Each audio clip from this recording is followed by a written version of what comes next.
Right now, though, coming up to the stage, another one of our favorites. You either love him or you really love him. Alan Smock, ladies and gentlemen. Hey, everybody. How you guys doing? So I'm worried about inflation, guys. I'll tell you what, if inflation keeps going up, I might lose my bounce house. Yeah. Pretty bad. There's a bubble in the bounce house market, is what I'm saying. It's about to burst. Speaking of inflation, you know what kids love? Kids love inflatable pools, don't they? Yeah, you ever notice an inflatable pool is the exact same thing as an inflatable boat? The only difference is where you put the water, right? Water on the bottom, it's a boat. Water on the top, it's a pool. Water on both sides. Where'd my kid go?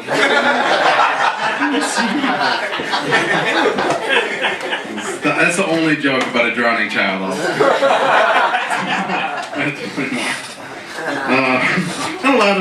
Get a lot of ideas sometimes. Like I think it's too bad the dodo bird went extinct. You know. Anyone still care about that? Sorry, I wrote this for a crowd in 1681. So, hoping there's some really old people here tonight. Mostly for really old crowds. No, the dodo bird, because here's why I want the dodo bird to come back. We need to Jurassic Park that shit so I can make dodo pie, okay? That's all I want to do is make dodo pie. And I want to take the dodo bird meat and bake it into the dodo pie crust. I'm going to call it Dodo Dough, you know? I'm going to sell Dodo Dough. It's going to be great. I'm going to sell Dodo Dough door to door. It's going to sell that Dodo Dough, you know? And then, no, we're going to brand the hell out of it. I'm going to name it after my favorite Lord of the Rings character, Frodo. It'll be Frodo Dodo. Oh, sorry, Frodo Dodo Dough. And the commercial is going to star our mascot, Frodo the Dodo, and it'll be like this. There'll be some people sitting around, and then there'll be a knock on the door, and someone will be like, "Hey man, get the dough. It's Frodo Dodo. Yeah, he's selling Frodo Dodo Dodo." And then I'll make a lot of money, right?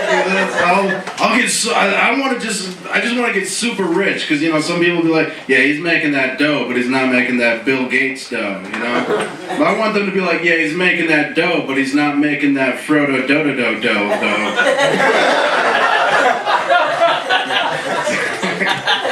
That'd be just so ridiculous. I do love it when words repeat like that. I love just stupid repetition. What I don't like, though, is when people with the same name hang out together. You know? Like, there's like two Mikes hanging out together. It's like, fuck off, Mike and Mike. It's Mike and Ike. One of you guys needs to drop an M right now. Okay? Drop an M.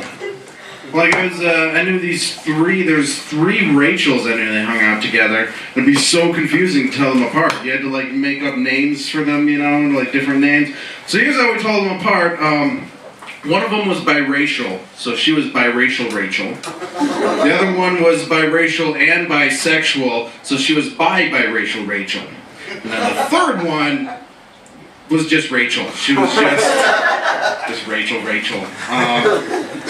then someone would be like, "Hey man, have you seen Rachel?" And you're like, "Rachel or biracial Rachel or biracial Rachel?" Oh, Rachel. Rachel is biracial Rachel. By biracial Rachel or by biracial Rachel? By biracial Rachel, you're right. See, it's confusing, right? If you're following, it's hard. They had to kick one of them out of the group. They had to get rid of biracial Rachel. They said biracial Rachel. Out of the group. And biracial Rachel was very sad at this. Let me tell you why. Because her and biracial Rachel were extremely close friends, and it made biracial Rachel very sad. So she wrote a book to say goodbye to biracial Rachel.